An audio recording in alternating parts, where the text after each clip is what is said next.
Hey guys, welcome all. Hope you must be enjoying our sessions. Today we are going to start chapter number 9, Bhuli. It is written by K.A. Abbas, right? The very fascinating thing about this author as well as this chapter is K.A. Abbas हमारे बहुत ही famous film director, screen writer, novelist हैं और राज कपूर की best से best movies direct करने वाले story writer रहे हैं ये K.A. अब्बास। आई थिंक इनका full name is Khwaja Altaf Hussain करके है और एक पोएट फैमिली के यहाँ बॉर्न हुए थे। इनके फादर मिर्जा गालिब के स्टूडेंट रह चुके हैं। इनके जो ग्रैंडफादर हैं वो 1857 के रिवॉल्ट के रेवोल्यूशनिस्ट थे। तो एक बहुत अच्छे क्लैन को बिलोंग करते हैं K.A. Abbas. 4 national film fair award winner person. Obviously इनकी जो स्टोरीज होंगी वो जरूर एक डीप मैसेज पोर्ट्रे करने वाली होंगी। The theme that is shown here is basically role of teacher। एक टीचर का एग्जैक्ट रोल क्या होता है किसी भी पर्सन की लाइफ में वो बहुत मैटर करता है। Role of parents, role of society and the basic dogmas of society. 1916 में ये बॉर्न हुए हैं। अराउंड 1940 के अराउंड इन्होंने ये स्टोरी लिखी है। डॉगमास होते हैं सर्टेन बिलीव्स, फेक बिलीव्स, जिनके चलते हमारी सोसाइटी में बहुत लोग बहुत कुछ सफ़र करते हैं। स्पेशली आपने देखा होगा बिगिनिंग ऑफ 19th सेंचुरी या एंड ऑफ 19th सेंचुरी या बिगिनिंग ऑफ 20th सेंचुरी के अंदर बहुत सारी प्रॉब्लम्स थी जहाँ विमेन को एम्पावर नहीं किया जा रहा था। Women were the most easy victim for every kind of crime and everything else। और सबसे प्रॉब्लम वाली सिचुएशन ये थी कि उनकी अपनी फैमिली उनका साथ नहीं दिया करती थी। सो इन डॉगमास के अगेंस्ट जैसे यहाँ पर डाउरी सिस्टम को उठाया गया है, उसके अलावा जो यहाँ इन्होंने उठाया है एक बेसिक रिक्वायरमेंट या एक बेसिक रोल ऑफ जेंडर। तो earlier it used to feel that women are just to women role is just confined to having babies and getting married। There is no role for them for any other society or any other act or something like that। So इन तरह के अच्छे writers ने जब अपने pen down किए thoughts, उन चीज़ों ने बहुत चेंजेस लाया इंसान के अंदर। And NCERT has successfully launch this chapter और बहुत कैपेबल है ये पर्टिकुलर स्टोरी कुछ इमोशंस आप तक पहुंचाने के लिए। Let's read out and find out who story is this. Plus एक थीम यहाँ पर और भी है, special child. Guys why I am saying special child, it doesn't mean कि हम उनको कुछ स्टूपिड नेम्स से बुलाएं या हम उनको कुछ इनसेंसिटिव वर्ड्स लेकर यूज करें। कुछ लोग बहुत स्पेशल बॉर्न होते हैं, लैक ऑफ कॉमन सेंस है। इसका मतलब ये नहीं कि हम उनको बोलें कि कुछ ऐसे words which I do not want to speak even, कि like a person who has no brain, आप उसको हिंदी में जो बोल जाते हैं या इतनी तरह की वर्स्ट लैंग्वेज में हम उस पर्सन को एड्रेस करते हैं। कहीं ना कहीं हमें उस माइंडसेट से बाहर आना है, राइट। जनरली क्या होता है कि that is a very simple child, उसको नहीं आती है एक जिसे हम कहें कि कर्टली नेचर नहीं है उस पर्सन का, या वो एक कनिंग पर्सन नहीं होता कि मैनिपुलेशंस नहीं कर पाता, बहुत सिंपल लाइफ को परसीव करता है, उसी सिंपल मैनर में उसको पोर्ट्रे करता है।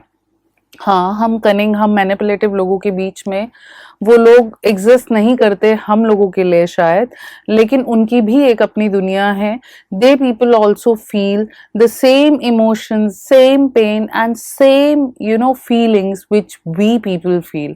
That is why I would rather use the term special child rather than using those very bad terms which I really don't want to speak in front of you, as well as it just not suits me to speak, like don't like using these terms in my day-to-day language। So From her very childhood, Bholi was neglected at home. It is the story of a simple child, that is Bholi. Why did her teacher take special interest in her? Did Bholi measure up to her teacher's expectation? क्या वो अपनी teachers की expectations पे खरी उतर पाई? Let's read that. ये question हम एक सेगमेंट पूरा होने के बाद रीड करेंगे. तो हमारी स्टार्टिंग होती है इंट्रोडक्शन से. Her name was Sulekha. जो ये गर्ल की स्टोरी है, मेन कैरेक्टर या प्रोटैगनिस्ट जो है इस स्टोरी का, that is Sulekha. But since her childhood everyone had been calling her Bholi, the simpleton. भोली मतलब ऐसा पर्सन. सिंपलटन का मीनिंग क्या होगा? Who lakhs common sense. Generally who does not know the art of manipulation, who is not cunning at all, who is just a simple person, a very special child. She used to take more time to learn things.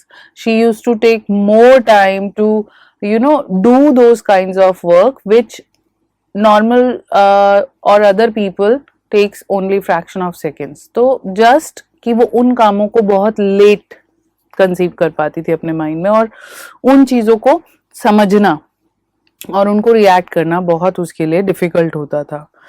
अब question number 1 exist. Why Sulekha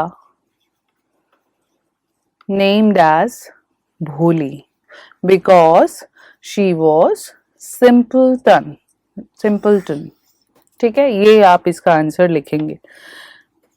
She was the fourth daughter. अब question number 2, who was भोली या who is भोली? इसमें आप भोली का description देंगे कि Bholi's real name was Sulekha. She was the fourth daughter of, जो मैं हाईलाइट करूंगी वो आप इसमें लिखेंगे. She was the fourth daughter of Numberdar Ramlal. Numberdar term इन्होंने हिंदी बीच बीच में कुछ टर्म्स को यूज किया है. एक पर्टिकुलर विलेज की लैंग्वेज है. और नंबरदार एक अथॉरिटी हुआ करती थी विलेज में, जैसे तहसीलदार एंड ऑल ये सब रहती है. When she was 10 months old, जब भोली 10 महीने की रही होगी, she had fallen off the cot on her head and perhaps it had damaged some part of her brain. तो जब ये 10 महीने की थी, ये अपने कॉट से, जो बच्चों का बेड होता है, खाट वगैरह, उससे गिर गई, जिससे इसके ब्रेन की कुछ नर्व्स डैमेज हो गई. That was why she remained a backward child. तो क्वेश्चन ये आए व्हाई शी वाज भोली या why she was backward child या व्हाई शी वाज सिंपलटन, उसमें ये ट्रेजेडी बहुत इंपॉर्टेंट रोल प्ले करती है. और भोली के डिस्क्रिप्शन में भी आप ये बात जरूर मेंशन करेंगे. And came to be known as Bholi the simpleton. तो At birth the child was fair and pretty. क्या भोली स्टार्टिंग से ही इस तरह के अजीब अपीयरेंस की या इस तरह से थी? नो. आपने देखा मेंटली वो अच्छी बॉर्न हुई थी, लेकिन एक एक्सीडेंट ने उसका लाइफ चेंज कर दिया at 10 months old. And at birth the child was very fair and pretty. जब वो पैदा हुई थी वो बहुत फेयर और बहुत प्रिटी थी. But when she was 2 years old, She had an attack of smallpox. Chicken pox की तरह स्मॉल पॉक्स भी बहुत गंदी डिजीज होती थी, और ये सबसे वर्स्ट पार्ट इसका ये होता था कि पूरे बॉडी पे, फेस पे, सब जगह पे इसके मार्क्स छूट जाते थे, और उसके चलते जो फेस या outer beauty of the person थी वो स्पॉइल हो जाती थी. तो when she was 2 years old, she had an attack of smallpox. Only the eyes were saved. उसकी आंखें बच गई थी, but the entire body was permanently disfigured by deep black pock marks. तो जैसे चिकन पॉक्स के तो लाइट मार्क्स होते हैं, लेकिन स्मॉल पॉक्स के बहुत डीप और पॉक मार्क्स होते हैं. Little Sulekha could not speak till she was 5, and not only this but also her problem was that she could not even speak till the age of 5. तो ऐसा लगता था जैसे डेस्टिनी का फेवरेट चाइल्ड रहा हो, जो उससे बार बार कोई ना कोई प्ले या ट्रिक्स प्ले करता रहता था, जिसमें वो उसके चैलेंजेस, उसकी डेयरिंग को टेस्ट करना चाहता था हर पॉइंट ऑफ टाइम में, कि how bold she is, how courageous she is. That is why every time she used to be attacked by so many things. 10 months old थी तो एक्सीडेंट हो गया, एक्सीडेंट इन द सेंस गिर गई अपने cot से. 2 years old थी तो स्मॉल पॉक्स हो गया. 5 years तक वो बात नहीं कर पाती थी. At last she learn to speak, और जब उसने बोलना शुरू किया तो another problem, she started stammering, हकलाना शुरू हो गई। क्यों? क्योंकि 5 साल तक उसने कितना अपने आप के लिए एक वर्स्ट ट्रीटमेंट देखा होगा अपने ब्रदर एंड सिस्टर में, अपने पेरेंट्स में, अपने कजिन्स में। As a result, the other children often made fun of her. बाकी बच्चे उसका मजाक बनाते थे and mimicked her, और उसको कॉपी किया करते थे। As a result, she talked very little. तो अब एक चीज की अगर हमें प्रॉब्लम है, उसको ठीक करने का क्या प्रोसेस होता है? जैसे आपको मान लीजिए एक सब्जेक्ट में प्रॉब्लम है, तो हम क्या कहेंगे? Practice it. अब एक पर्सन अगर स्टैमरिंग कर रहा है, वो और चुप हो जाएगा अगर सोसाइटी के डर से या अपने मॉकिंग के डर से कि मेरे साथ मजाक बनाया जाएगा, तो वो प्रैक्टिस तो आ ही नहीं पाएगी। आप में से बहुत लोग जानते भी होंगे और कुछ नहीं जानते होंगे, जैसे Hrithik Roshan, biggest film actor, उनके साथ भी बोलने की प्रॉब्लम रही और उन्होंने कितना स्पीच थेरेपी लिया, इतने बड़े डायलॉग्स बोलने या आज भी अगर आप उनका इंटरव्यू रीड करो तो कुछ एक उसमें दिक्कत आती है, लेकिन उन्होंने अपने आप को रिकवर किया, उन्होंने अपने आप को बहुत ज्यादा यू नो अच्छे तरीके से अपने आप को बोलना सिखाया, स्पीच थेरेपी ली और उनके आसपास के लोगों ने उनको हेल्प किया। तो हम एज्यूम भी नहीं कर सकते कि कभी ऋतिक रोशन को बोलने की प्रॉब्लम रही होगी। तो ये प्रॉब्लम मेंडेबल है या ठीक होने लायक है, इसका हमें मजाक नहीं बनाना चाहिए। अगर हम किसी की प्रॉब्लम को ठीक नहीं कर सकते, एटलीस्ट हमें उसकी प्रॉब्लम को और वर्स नहीं करना चाहिए। तो first lesson of this story, be sensitive towards the people having problem or special children.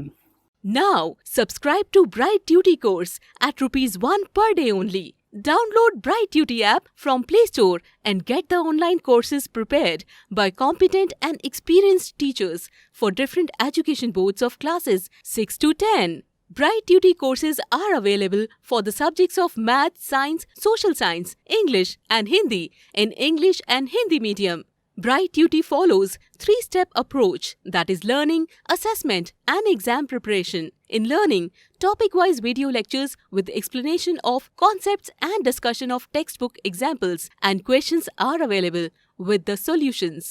In assessment, topic-wise online MCQ test, practice assignments and chapter-wise question bank are available with the solutions. In exam preparation, previous year's question papers, sample papers and model test papers are available with the solutions. Sign up today on Bright Tutor and avail your courses at affordable prices.